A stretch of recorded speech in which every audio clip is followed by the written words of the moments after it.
গেছিল সেই মুহূর্তে। কারণ ও এটা পুরোটাই ওরই কৃতিত্ব। ও প্রচন্ড খেটেছে বলেই এটা হয়েছে। ওর নিজের ভেতর থেকে যদি না ও খাটতো তাহলে এত বড় অ্যাচিভমেন্ট তো পেতো না, না? তা আমাদের খুবই ভালো লাগছে, খুবই আনন্দ। আচ্ছা, তো আপনি ধরুন সৌমাল্যকে গাইড করেছেন আপনারা দুজন, হ্যাঁ। তো গাইডেন্সও এতটা র্যাঙ্ক করেছে, তো এইবার যারা মাধ্যমিক দেবে তাদের আপনারা কি সাজেশন দেবেন যে তারা কিভাবে প্রিপারেশন নেবে?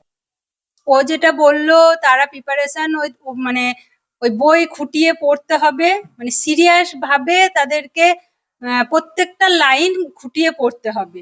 আর গার্জেনদের কথা বলবো, সবসময় মানে নিজের সন্তানের পাশে থাকতে হবে, উৎসাহ দিতে হবে। কোনো সময় যে একটু হয়তো পড়ছে না বলে বকা, সেটা না করে সবসময় তাকে উৎসাহ দিয়ে যেতে হবে, তবেই সে পারবে। সৌমাল্যর ক্ষেত্রেও সেইটা। সৌমাল্য কিন্তু মানে টানা যে একবারে ঘন্টার পর ঘন্টা একভাবে পড়ে গেছে সেটা কিন্তু ও পড়েনি। ও একটু রিল্যাক্স করতো, একটু পড়তো, মানে ও নিজেরটা নিজের টাইম মেনটেন করে করে নিত। ঘন্টার পর ঘন্টা পড়লেই যে হবে পড়াটা সেটা না, নিজেকেও একটু মাথাটাকে রেস্ট দিতে হবে। তা আমি এটাই বলবো, নিজের সন্তানের জন্য পাশে থেকে উৎসাহ দেয়, তাহলেই হবে। টাইম ম্যানেজমেন্টও নিজের মতো ঠিক করে হ্যাঁ হ্যাঁ, নিজের মধ্যে, এটা পুরোটাই নিজের উপর।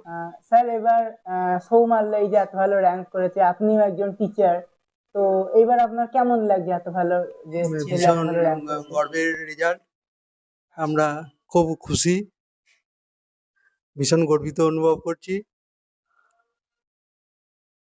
আচ্ছা, আর আপনি সেম যে যারা সামনের বার মাধ্যমিক দেবে তাদের আপনি কি মেসেজ দেবেন বা কি সাজেশন দেবেন অ্যাজ এ টিচার বা অ্যাজ এ গার্জিয়ান, আপনি কি বলবেন? পড়াশোনাটাকে ভীষণ ভালোবাসতে হবে, মন থেকে ভালোবাসতে হবে। পড়াশোনা পড়ে আনন্দ পেতে হবে, পড়ে আনন্দ না পেলে ভালো কিছু হবে না।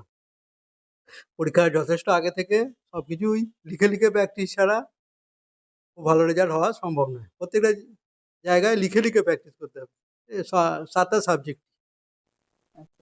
আর আপনাকে আমি জিজ্ঞেস করবো, যেহেতু আপনি গার্জেন, সৌমাল্য তাও দিনে কতক্ষণ পড়তো?